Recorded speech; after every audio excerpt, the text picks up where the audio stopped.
Welcome back, everyone. Today I bring you the second game between Imawhale and Jacob in the Steel Division League playoffs of Division 3.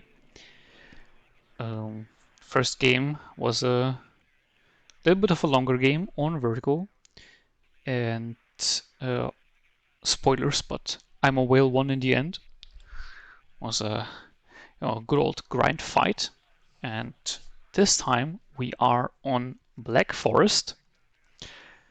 And we have on the left Imawhale in blue playing 8th US Mechanized Infantry. And on the right hand side we have Jacob playing 11th Armored Cavalry Regiment, sorry for weird pronunciation. And this is an interesting matchup because actually both can do the A10 air spam opener, funnily enough. Doesn't look like any of them is going to do it because they already have a lot of points deployed on the ground. Funnily enough, both with the forward deployed recon Bradleys. But it would have been kind of fun if both would have done it. Obviously, Imawhale doesn't even have the A10s in the deck. And well, Jacob also doesn't have the A10s, but he has more ground support aircraft in his deck. Yeah, I still think it's weird to let 11th ACAF through. Though I wrote a bit with Imawhale and he told me that he just wanted to prioritize banning airborne divisions, which is a fair assessment. Though I still think I would rather have the airborne, where I know what will happen and then can push them out in a late game, than have the 11th ACAF where I don't know what will happen because I can be airspammed, I can be rushed by recon tanks and Bradleys, or I can be infantry spammed, and I can't prepare for all three of those options equally. And if I don't prepare, if I prepare for the wrong option, I will lose the game within 2 minutes. So it's a bit cancer. And for whatever reason, 11th ACAF has been hit with several nerfs, but like the obvious nerf that it just has too much infantry that is too good, it has never been touched. The whole idea of the division is it has tanks, but not a lot of good infantry. But in practice, it has a lot of good infantry, so it just has a lot of good everything. Yeah, well, let's look at the deployment that has already been done. Yeah, as I said, I'm deploying 2 recon Bradleys, which is actually a decent idea if you expect the 11th ACAF player to do some recon tank and Bradley shenanigans, though deploying the Bradley here is a very weird choice because it can't use its TOW 2. Back here makes a little bit more sense, though I would maybe go more for like this forest line, because you can see it has a very good sight line over this road here that most people use to attack the Foxtrot sector. And then also a good sight over this road, just in case your enemy wants to go or uses this road to then rotate troops to attack, what is it, Alpha. 2 scouts deploying. Oh, I didn't have both selected. So 1 deploying in this building here. Yeah, that makes sense. And 1 in the church. That's very obvious. Why would we do that? Charlie being left completely open from Imawhale for now at least. I agree with that. I also play the map like this most of the time. So I would put like 1 recon troop squad here and then also a recon squad on the far side just for flank protection. Not a scout going down below. Yeah, maybe should have been put a little bit more aggressively for better spotting. Then Mat CP going just to capture some zones. M1 Abrams, actually the older one with the 105 gun. TOW 2 in the M113. Yeah, weird choice. I would rather have the Jeep for quicker deployment. Chaparral. Then we have, how many do we have? 3 Stingers. 3 Stingers, and then Mech Rifle Dragons, looks like. Just a bunch of Mech Rifle Dragons. Yeah, also again, I would say decent choice. You have a lot of long-range engagements, so the Dragons make sense, though maybe some Ranger Dragons would have also be good to deploy more here. He obviously has a lighter deployment in Alpha because he doesn't expect a big push there. But you know, the pushing Bravo is the obvious advance for you, so getting some Rangers in there from the beginning would have been a good choice. On the other hand, Sea Knight, aircraft troops already deployed in Charlie. Iltis Führung and Stingers also going to Charlie. Sea Knight doesn't really find anything and retreats. Yeah, well, could have stayed and maybe got a cheeky kill in the Bradley or even the command. LRS deployed in this building here. Really good building. F-16 AA2 shotgun fighter coming in.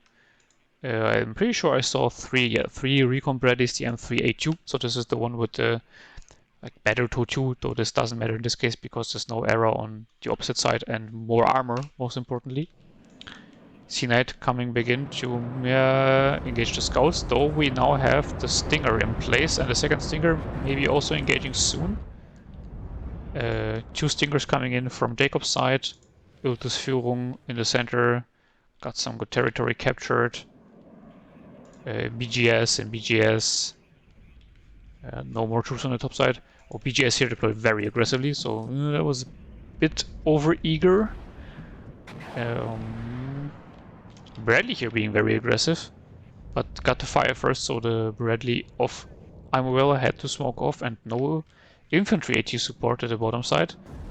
And now we have two mech rifles coming in. Though I guess in the next patch the mech rifles will be nerfed to only 9 men. Though, you know, only 9 men. Still gonna be a good squad. Oh no, the LGB gets 2 mech rifle dragons. That's very bad. That's very, very bad. Oh no, whale. That was... if you really need to split up your squads against a division that has LGBs. Also weird that whale didn't take the Ihawk. Maybe he like didn't take it because he didn't want to micro it against the F-16 seat, but you still need to have it, just because it has so much more range and especially more damage than the Chaparral. Like, this is very, very risky. And now Jacob is taking at a +1. Imawhale can't take a Foxtrot anymore because the Bradley here is now in position and you can't push into it with your own Bradley.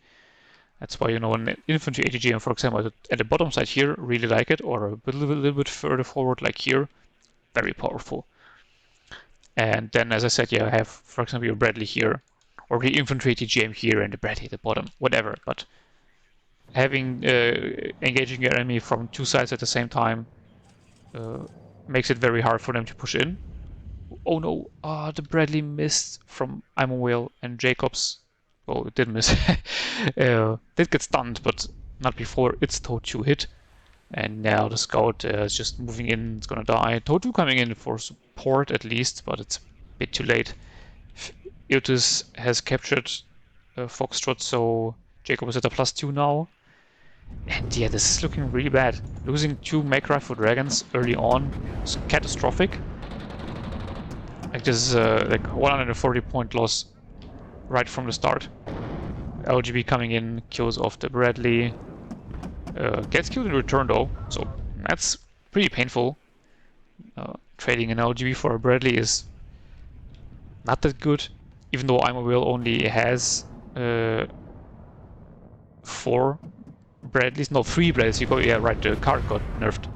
So he has only 6 Bradleys overall because he takes 2 cards. But still, that's really bad. TOW2 moving to the forest line forward here. Bradley had to smoke off and retreats. But I mean, now Jacob can just reinforce and defend the bottom side, and he is already on more than enough points to win the game. Mech rifle loss coming in. Yeah, it's gonna be hard to push in. CNET in the back. Though no M1A1 so far from Jacob. Also not being bought in. Howitzers being bought in though. That is a decent choice, honestly, against 8th. M113. TOW2 moving a little bit too aggressively for my liking. And yeah, correct. Do you want to use the command jeep in this little forest line here to get a bit of cover at least? Because there's not a lot of other cover left. LGB coming in. for the M1A1. Ooh, yeah, with the buff to the HE of the GBUs, they can now one-hit M1A1s. That really sucks. At least it wasn't a command, so that's something, but still horrible. F-16C coming in way too late. Should really have one circling in the back if he already doesn't take the Eyehawk. You need some long-range AA against those LGBs, otherwise you're just gonna get bombed until you don't have anything left. High Murchison coming in, and there's really nothing to stop them. Mech Rifles here just pushing over the open without any support. That's really bad. C-Knight gonna use its rockets and maybe even its chain gun once it has used up all its rockets. F-16 against F-16. The F-16 with the long-range rockets wins because it actually gets a hit in. It's a rare sight. Most of the time the shotgun fighter will win. Now actually mech rifles dying in the transport at the bottom side for Jacob. Oh, that's a painful loss. But the TOW-2 moving in against the high marches, yeah, that's a very bad call. And the infantry engagement here going very horribly wrong. For Imawhale. Only one M1A, although one M1 and one M1A1 coming into support. 2 chaparrals at least, but again, because the short range air defense, they will only, if they even kill the LGB, they will do it only after it has already dropped its bombs and most likely killed the tank. Right now the fighter circling, so that's at least something. More helicopters coming into the bottom side. Imawhale having recaptured it. He has stopped the tick, but I mean has lost basically all his units except for the command, so Jacob can easily recap it. And then Imawhale is again in a very bad position. Can't really push into this sector here because yeah, the mech rifles of Jacob is low, but mech rifles of Imawhale are also low. It's only also, by the way, one of the first times I see mech rifle on mech rifle violence. Really rarely see it. In League, that is. Blackhawk at the top side, by the way, spots that there's nothing there. But he also doesn't really need to do anything up there because there's no points to gain. And he is already on a +2 tick. And looking pretty good. More infantry coming in. But he needs more than just infantry. Who's in the MUD CP will get through without being killed. That's always good news. C-Knight here, very dangerous though. Very weird sideline as well being shown. Sideline 2, cool as always. Oh no, F-16 LGB coming in for the M1A1, and yeah, short range air defense. Look at that. It only fired when the bombs already got the kill, and the MUD CP also went down to something. Oh no. You need to take the Eyehawk, man. Like, without the Eyehawk, you are in a tough spot. I know it's like micro and annoying, but rather have an Eyehawk that you can micro than only have to rely on chaparrals. Chaparrals are good, but they aren't as good as they were like a year ago or something. Yeah, now the mech rifles here are just getting killed by the helicopter chain gun.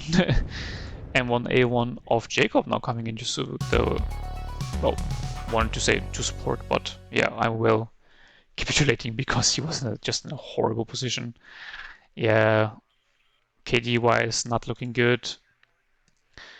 Oh god, the LGB getting a double kill and then 2 M1A1s is like that was almost where he lost the game, losing 2 mech rifles at the same time.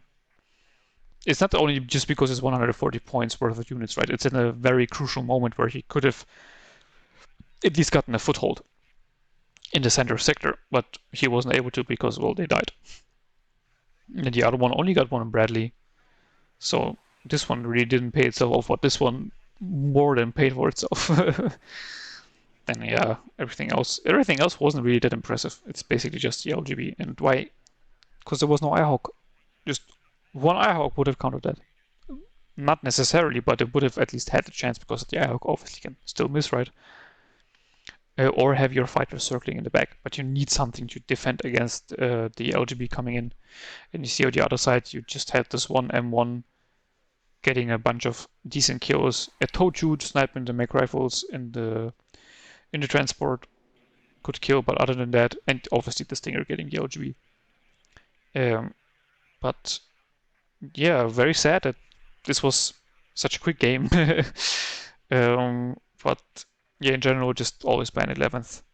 ACAF, it's just a horrible deck to play against. Whatever you do, you kind of just are always on the back foot, and you feel like you're on the losing side. And if you play against it, you always need to be ready for the LGBs. They are very strong. Do not underestimate them. Um, and yeah, well, thanks for the guys for playing once again. With Jacob winning, that means we get a third game between those two.